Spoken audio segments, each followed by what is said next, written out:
कि एक शेख थे, वो अपने मुरीद के पास से जब वापस जाने लगे तो ट्रेन के अंदर बैठे तो वो देहात में रहता था, तो उसने निकलते हुए अपने शेख को कुछ गन्ने दिए। उसने कहा ये साथ लेते जाइए, आपके शहर के अंदर तो ये नेमत नहीं होती। तो हज़रत ने फरमाया कि इसका वज़न करवा के लाओ ताकि इसका भी किराया अदा किया जाए।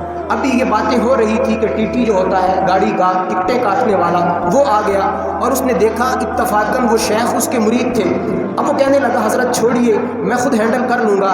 कहा तुमने किस स्टेशन तक जाना है? कहा मैंने फ़लाँ स्टेशन तक जाना है। कहा उसके आगे जो टीटी आएगा, कहा मैं उससे बात कर लूँगा। कहा मैंने उससे भी आगे जाना है। कहा वो आगे वाले टीटी से बात कर लेगा। कहा मैंने उससे भी आगे जाना है। कहा वो उस टीटी से बात कर लेगा। तो फिर मजबूरन उस टीटी ने पूछा हज़रत आपने कहाँ जाना है? कहा मैंने तो आखिरत की तरफ जाना है। कहा वहाँ तो किसी टीटी की सिफारिश नहीं चलेगी, वहाँ तो कोई टीटी काम नहीं आएगा, वहाँ तो आमाल काम आएंगे।